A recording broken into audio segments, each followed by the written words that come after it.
جن کی تعلیم کو زمانہ ہمیشہ کا نقصان نہیں پہنچا سکتا. اس تعلیم کی حفاظت آسمان سے کی جائے گی اور آسمان سے کی جا رہی ہے. اسی مقصد کے لیے خدا تعالیٰ نے اس گواہ کو ثریا تک بلند فرمایا اور پھر ثریا سے نیچے اتارا. اسی مضمون کو آگے جا کر قرآن کریم اس سے بہت بڑھ کر شان کے ساتھ دہرانے والا ہے. ایک حضرت اقدس محمد رسول اللہ صلی اللہ علیہ وسلم کے غلام کی خبر ہے کہ وہ ثریا تک بلند ہوگا اور ثریا سے ایمان کو واپس لا کر زمین پر یہ گواہی دے گا کہ محمد مصطفیٰ صلی اللہ علیہ وسلم سچے ہیں اور آپ ہی کا دین ہے جو سب دنیا کی نجات کا موجب بن سکتا ہے. اس کے سوا اور کوئی نجات کی راہ نہیں. لیکن وہ آقا جس سے یہ فیض پائے گا اس کا مرتبہ کیا ہے؟ اس نے کیا سیکھا اور کس سے سیکھا تھا؟ یہ مضمون ہے جو اس کے بعد بیان ہوا ہے. فرمایا وما ينطق عن الهوى. اس گواہی میں یہ بات بھی شامل ہوگی کہ محمد مصطفیٰ صلی اللہ علیہ وسلم جو کچھ بیان فرماتے ہیں اپنی ذات سے اپنی خواہشات کے مطابق بیان نہیں فرماتے. آپ کی تمناؤں کا اس میں کوئی بھی دخل نہیں ہے. بس وہ جھوٹے دعوے دار جو کہتے ہیں آؤ ہم تمہیں بھلائی کی راہ دکھاتے ہیں، اعلی مقاصد کی طرف لے کے جاتے ہیں، ان کی طرف نظر ڈالیں تو ان میں سوائے انبیاء کے باقی ضرور کسی نہ کسی شک میں مبتلا ہوتے ہیں اور جب بلاتے ہیں تو کوئی دل کی تمنائیں ان کی بلانے کے اخلاص کو گندا کر چکی ہوتی ہیں. بہت سی خواہشات ہیں، لیڈر بننے کی خواہشات، رہنما بننے کی تمنا اور دیگر فوائد حاصل کرنے کی تمنائیں ان کے اس دعوے کو گدلا کر دیتی ہیں اور میلا کر دیتی ہیں. ایک وہ وجود ہے یعنی محمد مصطفیٰ صلی اللہ علیہ وسلم جس کی دعوت میں کوئی بھی نفس کی میل نہیں، ایک ذرہ ایک ادنا سی میل بھی نہیں ہے. اپنی طرف سے کہتے ہی کچھ نہیں، وہی کچھ کہتا ہے جس کی اس پر وہی فرمائی جاتی ہے اور وہی فرمانے والے میں کوئی کمزوری نہیں. دیکھیں اس مضمون کو کتنا طاقتور بنا دیا گیا ہے. علمہ شدید القوا. سکھانے والا بھی ایسا ہے کہ اس سے بڑھ کر مضبوط قوا کی کوئی چیز ممکن نہیں، یعنی خالق و مالک اللہ تعالیٰ خود اس کا استاد ہے. اور وہ شدید القوا جس کی صفات بہت ہی عظیم اور غیر معمولی طاقتیں رکھتی ہیں، ایسی طاقتیں جن کی کوئی مثال تمہیں اور کہیں دکھائی نہیں دے گی. وہ استاد ہے جس نے اس شاگرد محمد مصطفیٰ صلی اللہ علیہ وسلم پر وحی فرمائی اور خود اس کو سکھایا. یعنی وحی فرمانے کے بعد علم کا مضمون بھی اس میں بیان فرمایا گیا، جیسا کہ سورہ جمعہ میں فرمایا گیا ہے. آیات پڑھ کر سناتا ہے اور پھر علم دیتا ہے. تو وہی ترتیب ہے اور وہی گہرائی مضمون کی، وہی وسعت ہیں اور ایک اور شان اور رنگ، ایک اور رنگ کے ساتھ اس مضمون پر روشنی ڈالی جا رہی ہے. فرمایا ذو مرۃ فاستویٰ. خدا تعالیٰ اس مضمون کو بار بار ظاہر کرنے والا ہے، اس جلوے کو کئی رنگ میں ظاہر فرمانے والا ہے، جس کا مطلب ایک تو یہ ہے اور اول مطلب یہی ہے کہ حضرت اقدس محمد مصطفیٰ پر صلی اللہ علیہ وسلم خدا صرف ایک دفعہ جلوہ گر نہیں ہوا بلکہ بار بار ہوا ہے اور بار بار عظیم شان کے ساتھ ہوا ہے. اور اس جلوہ گری نے بالآخر ایک ایسی شکل اختیار فرما لی کہ گویا مستقل محمد مصطفیٰ صلی اللہ علیہ وسلم کے ساتھ رہنے لگا اور آپ کے وجود پر اپنا عرش پکڑ لیا. چنانچہ فرماتا ہے ذو مرہ، وہ بار بار جلوہ دکھانے والا خدا ہے، بار بار اپنی طاقتوں کو ظاہر کرنے والا خدا ہے. فاستویٰ، پھر وہ عرش پر مستحکم ہو گیا. اور یہاں عرش سے مراد قلب محمد مصطفیٰ صلی اللہ علیہ وسلم کے سوا اور کچھ نہیں ہو سکتا، کیونکہ یہی مضمون بیان ہو رہا ہے. بعد میں ان آیات میں اس قلب کا خصوصیت سے ذکر فرمایا جائے گا. ما کذب الفؤاد ما رأى، کہ اس قلب نے جو کچھ دیکھا ہے اس قلب پر جو خدا کا جلوہ ظاہر ہوا اور اس قرار پکڑ گیا وہاں، اس کے متعلق یہ قلب جو کچھ بتاتا ہے جھوٹ نہیں بتاتا، بالکل سچی باتیں بتا رہا ہے۔ چنانچہ فرماتا ہے وَهُوَ بِالْأُفُقِ الْأَعْلَىٰ،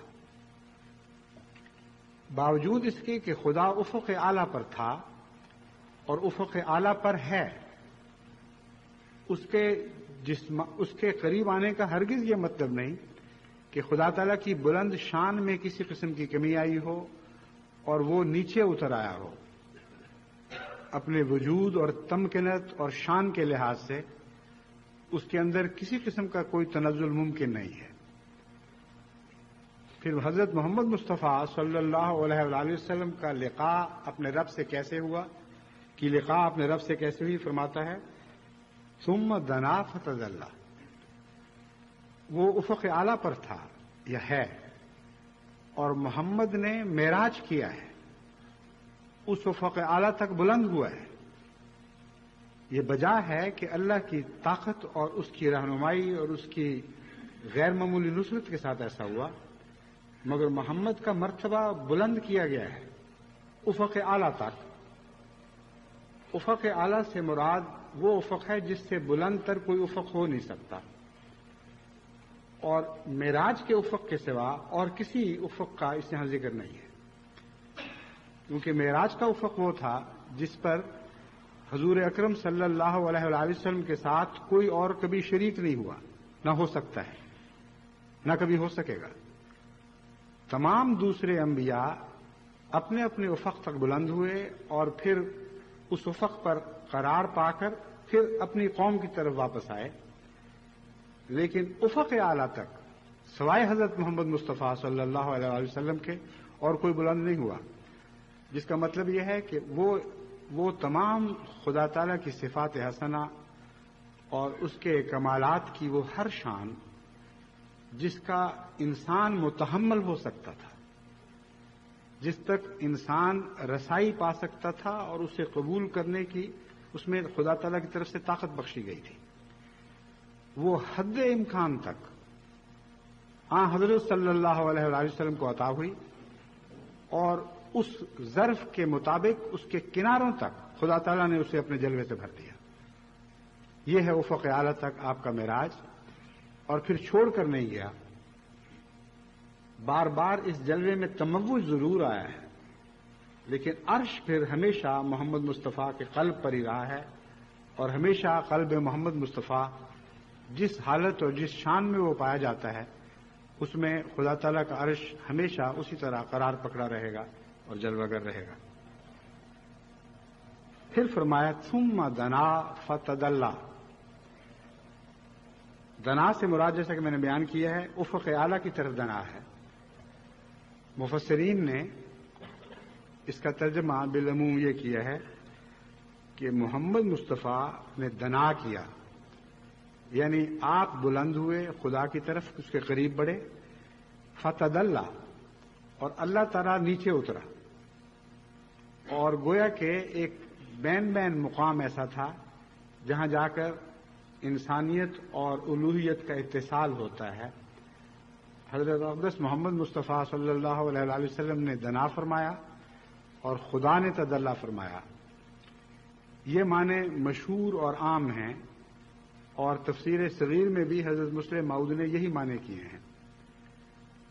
اس معنی کو غلط نہیں کہا جا سکتا، کیونکہ قرآن کریم نے بعض دفعہ ضمائر کو مجہول چھوڑ دیا اور وضاحت کے ساتھ ان کی تعیین نہیں فرمائی، تاکہ ایک سے زیادہ مطالب تھوڑے لفظوں میں بیان ہو سکیں۔ بس اس پہلو سے ہرگز تعجب نہیں کہ دنا اور تدلی کی ضمائر کو کیوں خدا تعالیٰ نے واضح اور معین کیے بغیر چھوڑ دیا، تاکہ اور بہت سے مضامین اس سے نکلیں۔ لیکن ایک وہ مضمون جو حضرت اقدس مسیح موعود علیہ الصلوۃ والسلام کے قلب پر اللہ تعالیٰ نے نازل فرمایا ہے، وہ اس آیت کا ایک ایسا مضمون ہے جو اس آیت کی شان کو افق اعلیٰ تک پہنچا دیتا ہے، اور اس سے بلند مرتبہ مضمون آپ کے علم میں دنیا کی کسی تفسیر میں نہیں آئے گا۔ حضرت مسیح موعود علیہ الصلوۃ والسلام فرماتے ہیں دنا فتدلا فکانا قاب قوسین او ادنا. جب یہ آیت شریفہ یعنی دنا فتدلا نازل ہوئی، جس کا مطلب ہے یہ قریب ہوا اور وہ نیچے جھک گیا. فکانا قاب قوسین، دو کمانوں کا ایک واحد وتر بن گیا. فرماتے ہیں جب یہ آیت شریفہ جو قرآن شریف کی آیت ہے الہام ہوئی، یعنی حضرت اقدس مسیح موعود علیہ الصلوۃ والسلام کو اس کے خاص معنی سمجھانے کی خاطر تبرکاً اللہ تعالیٰ نے یہی آیت الہام فرمائی، تو اس کے معنی کی تشخیص اور تعیین میں تامل تھا.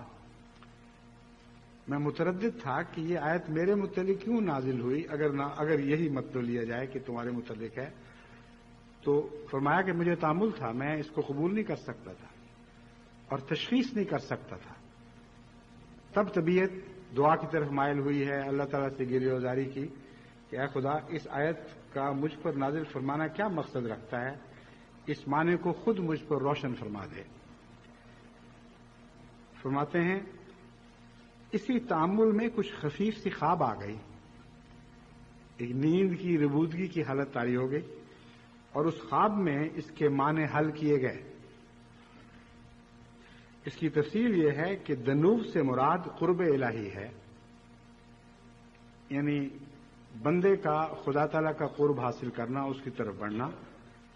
اور تدلّا سے مراد وہ حبوط اور نزول ہے کہ جب انسان تخلق باخلاق اللہ حاصل کر کے اس ذات رحمان و رحیم کی طرح شفقتاً علی العباد عالم خلق کی طرف رجوع کرے.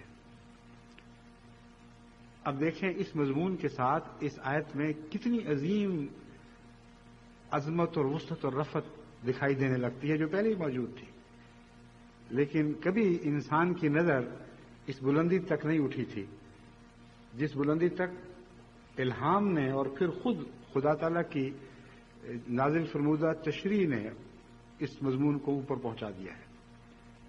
اس نظر کو اس حد تک بلند کروا دیا کہ وَهُوَ بِالْأُفُقِ الْأَعْلَى،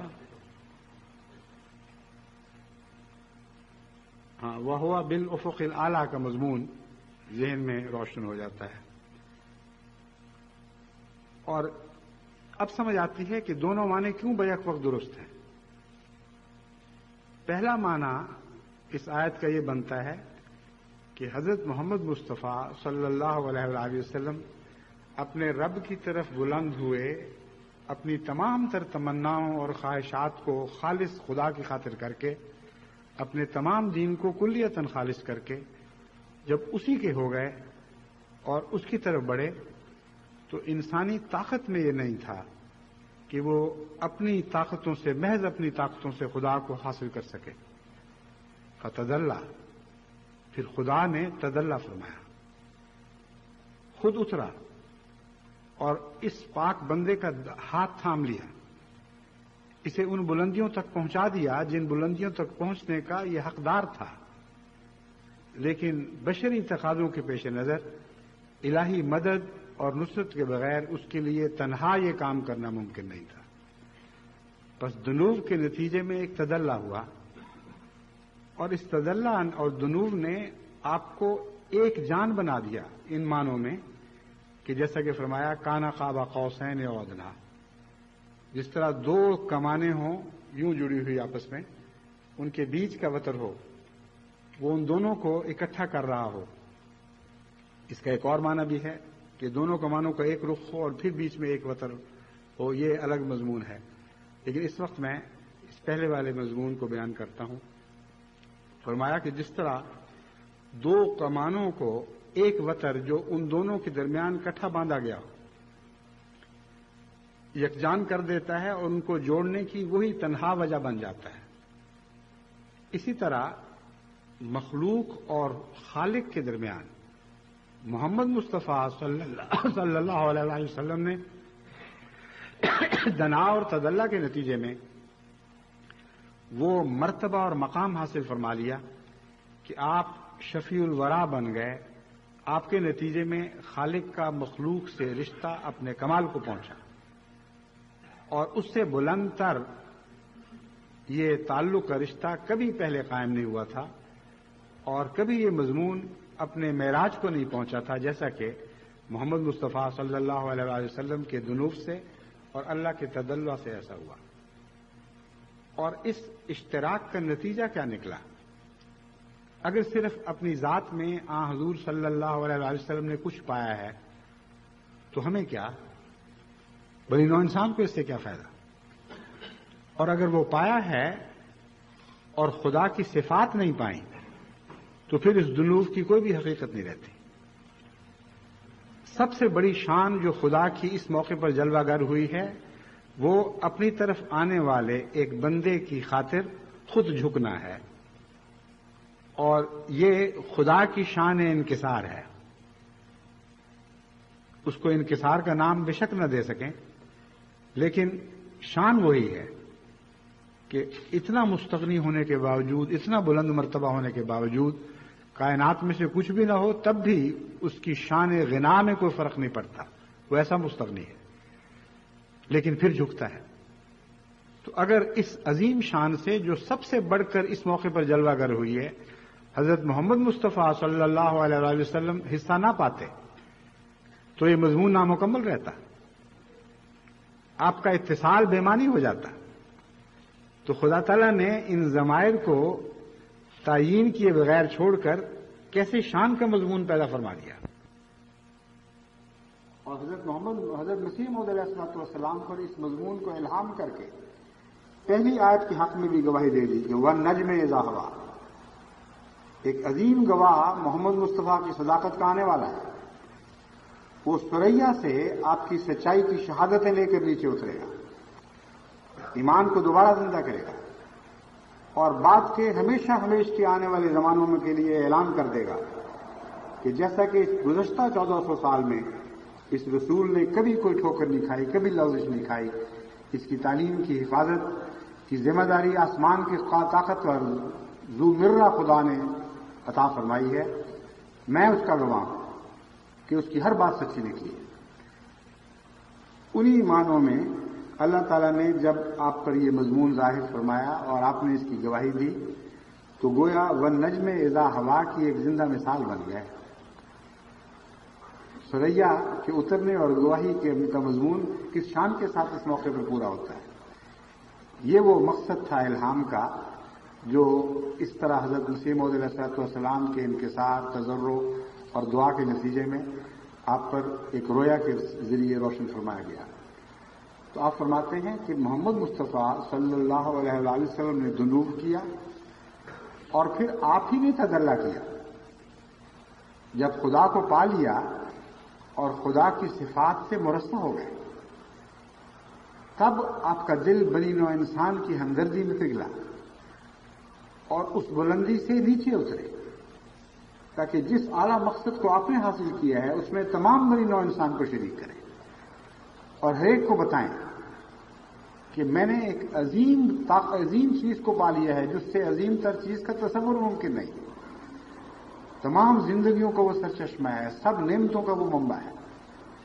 جیسا میں نے اس کو پایا ہے، آؤ میں تمہیں بلاتا ہوں کہ تم بھی میرے ساتھ میرے پیچھے آؤ، میں تمہیں ان بلندیوں تک پہنچانے کی استطاعت رکھتا ہوں، کیونکہ میں سب کچھ دیکھ آیا ہوں۔ میں نے اپنی آنکھوں سے دیکھا، اپنے سارے وجود سے اس کو پایا، میرے دل پر وہ خدا جلوہ گر ہوا اور میں ان سب نعمتوں کی طرف تمہیں بلانے کے لیے واپس آیا ہوں جو نعمتیں مجھے اپنی تمام شان کے ساتھ اور اتمام نعمت کے ساتھ عطا فرمائی گئی۔ حضرت مسیح موعود علیہ السلام نے بھی اسی مضمون کو خدا تعالیٰ کے تعلق میں بیان فرمایا ہے، اور یہ جو مشابہتیں ہیں یہ بتاتی ہیں کہ یہ عظیم روحانی کائنات ہے جن کے آپس میں گہرے اندرونی رشتے ہیں۔ ایک جاہل ملا جب حضرت مسیح موعود علیہ السلام کے متعلق بدتمیزی کی زبان کھولتا ہے، اس بیچارے بدنصیب بدبخت کو پتہ نہیں کہ وہ کیا کر رہا ہے۔ حضرت اقدس محمد مصطفیٰ صلی اللہ علیہ وسلم کا جیسا عرفان حضرت مسیح موعود علیہ السلام کو عطا ہوا ہے، اس کی کوئی مثال آپ کو اور کہیں دکھائی نہیں دے گی، اور اس عرفان کے نتیجے میں اللہ کا جو عرفان اس زمانے میں آپ کو عطا ہوا اس کی بھی کوئی اور مثال آپ کو دکھائی نہیں دے گی۔ آپ فرماتے ہیں ہمارے خدا میں بے شمار عجائبات ہیں، مگر وہی دیکھتے ہیں جو صدق اور وفا سے اس کے ہو گئے ہیں۔ وہ غیروں پر جو اس کی قدرتوں پر یقین نہیں رکھتے اور اس کے صادق وفادار نہیں ہیں، وہ عجائبات ظاہر نہیں کرتا۔ بس حضرت صلی اللہ علیہ وآلہ وسلم کو اگر چنا ہے اپنے عجائبات کے اظہار کے لیے، آپ کے قلب کو اپنے عرش کی تختگاہ بنانے کے لیے، تو محمد مصطفیٰ میں اعلیٰ صفات پائی جاتی تھی، اور وہ صفات وہی ہیں جن کا حضرت مسیح علیہ السلام نے فرمایا کہ آپ صادق تھے اور وفادار تھے، اور خدا تعالیٰ کی کامل قدرتوں پر کامل یقین رکھتے تھے۔ فرماتے ہیں بدبخت وہ انسان ہے جس کو اب تک یہ پتہ نہیں کہ اس کا ایک خدا ہے جو ہر ایک چیز پر قادر ہے۔ ہمارا بہشت ہمارا خدا ہے، ہماری لذات ہمارے خدا میں ہیں، کیونکہ ہم نے اس کو دیکھا اور ہر ایک خوبصورتی اس میں پائی۔ یہ دولت لینے کے لائق ہے اگرچہ جان دینے سے ملے، اور یہ لال خریدنے کے لائق ہے اگرچہ تمام وجود کھونے سے حاصل ہو۔ اے محروموں اس چشمے کی طرف دوڑو۔ محروموں، دیکھیے کیسا پیارا لفظ اس تعلق میں بیان فرمایا ہے۔ میں نے تو پا لیا ہے، تم جو محروم ہو جنہوں نے نہیں پایا، میں بلا رہا ہوں پانے کے بعد، اس چشمے سے سیراب ہونے کے بعد۔ اور کس درد اور بے قراری اور کیسی تڑپ کے ساتھ آپ بڑی نوع انسان کو بلا رہے ہیں۔ ایک پانے والا اس شان اور اس کرب کے ساتھ اور اس بے قراری کے ساتھ بلا سکتا ہے، محروم کبھی نہیں بلا سکتا۔ بڑے اندھے اور بے نصیب وہ لوگ ہیں جو حضرت مسیح موعود علیہ الصلوۃ والسلام کی اس عبارت کو پڑھ کر بھی آپ کا عرفان حاصل نہ کر سکے۔ ساری دنیا کے جھوٹے مل کر بھی اس شان کی سچی گواہی نہیں دے سکتے جو اپنے اندر اپنی صداقت کی عظمتیں خود رکھتی۔ کسی جھوٹے کے وہم و گمان میں بھی یہ عبارت نہیں آ سکتی۔ فرماتے ہیں اگرچہ تمام وجود کھونے سے حاصل ہو، اے محروموں اس چشمے کی طرف دوڑو کہ وہ تمہیں سیراب کرے گا۔ یہ زندگی کا چشمہ ہے جو تمہیں بچائے گا۔ میں کیا کروں اور کس طرح اس خوشخبری کو دلوں میں بٹھا دوں؟ کس دف سے میں بازاروں میں منادی کروں کہ تمہارا یہ خدا ہے تا لوگ سن لیں، اور کس دوا سے میں علاج کروں تا سننے کے لیے لوگوں کے کان کھلیں۔ یہ ہے دعوت اللہ، اور اس طرح دعوت اللہ کے مضمون کا حق ادا ہوتا ہے۔ ہر بلانے والے کو کچھ نہ کچھ ضرور پانا ہوگا۔ اگر افق اعلیٰ تک اس کی رسائی نہیں، تو جس کی رسائی ہے اس کے پیچھے چل کر کچھ نہ کچھ بلندیاں تو اسے ضرور حاصل کرنی ہوگی۔ کچھ نہ کچھ تو اس چشمے سے سیراب ہونا اس کے لیے لازم ہے، ورنہ اس کی دعوت میں نہ جان پڑے گی، نہ اس میں وہ صداقت کی عظمت ہوگی جو بڑی قوت کے ساتھ لوگوں کو اپنی طرف کھینچتی ہے۔ یہ مقناطیسی طاقت ایک حقیقت ہے، اور اسی کو ملتی ہے جس کا مقناطیس سے رابطہ پیدا ہو جائے۔ بس اپنے اندر وہ آہنی صفات پیدا کرے جو مقناطیس سے جڑ کر آپ کو مقناطیس بنا دے، اور مقناطیس کے قریب ہونے کی کوشش کرے۔ پھر ان صفات کی جلوہ گری آپ میں ہوگی جن صفات کا ذکر اس سورت کریمہ میں بیان فرمایا گیا ہے، جس کی میں نے آپ کے سامنے کچھ تلاوت کی ہے۔ اور پھر حضرت مسیح موعود علیہ الصلوۃ والسلام کی غلامی اور اس آقا کی، اس بلند تر آقا کی غلامی کا حق آپ کو عطا ہوگا، جس کی غلامی میں حضرت مسیح موعود علیہ الصلوۃ والسلام نے سب کچھ پایا۔ حضرت رسول اکرم صلی اللہ علیہ وآلہ وسلم کی اس شان کے حق میں گواہی دیتے ہوئے کہ آپ نے جب بلایا تو پہلے پایا اور پھر بلایا، آپ فرماتے ہیں آنکھ اس کی دوربین ہے، دل یار کے قریب ہے، ہاتھوں میں شمع دی ہے، عین الضیاء یہی ہے۔ آنکھ اس کی دور بھی ہے، دور کی باتیں دیکھتے افق اعلیٰ پر نظر ہے، مگر دل یار کے قریب ہے۔ اس کے دل پر یار جلوہ گر ہو چکا اور اسے اپنا تخت بنا لیا۔ پردے جو تھے ہٹائے، اندر کی راہ دکھائے۔ اندر والا یہ کام کر سکتا ہے، بیرونی نظر سے دیکھنے والا جو اندر نہ پہنچا ہو وہ پردے ہٹا کر کسی کو اندر آنے کی اجازت نہیں دے سکتا۔ دل یار سے ملائے، وہ آشنا یہی ہے۔ بس وہ سب احمدی مرد ہوں یا خواتین، بڑے ہوں یا بچے، اگر دعوت اللہ کا حق ادا کرنا چاہتے ہیں تو دعاؤں کے ذریعے خدا تعالیٰ کی قربت کے کچھ آثار اپنے اندر ظاہر کریں، اپنے اندر پیدا کریں۔ جتنے یہ آثار پیدا ہوں گے، جتنا آپ کو آپ کی یافت، آپ کے پانے کا مرتبہ بلند ہوگا، اتنی ہی آپ کے اندر غیر معمولی طاقت پیدا ہوتی چلی جائے گی۔ آپ اس بات کے حقدار ہوں گے اور بنی نوع انسان مجبور ہوں گے کہ آپ کی آواز کو سنیں اور اسے قبول کریں اور آپ کے پیچھے چلیں۔ اللہ تعالیٰ ہمیں اس کی توفیق عطا فرمائے۔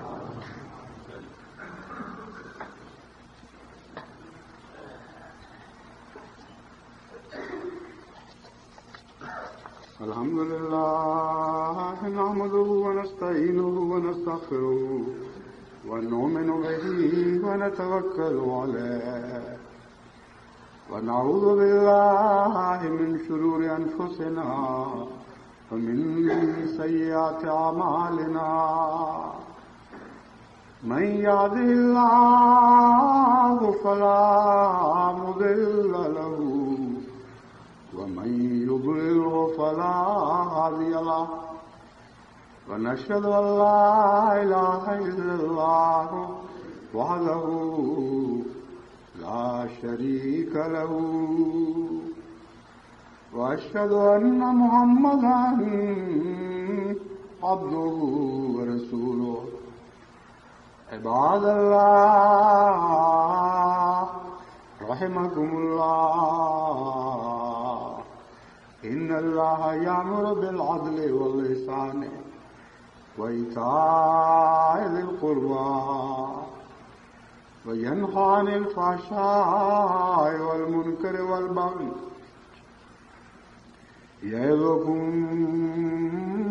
لعلكم تذكرون اذكروا الله يذكركم وادعوه يستجب لكم ولذكر الله أكبر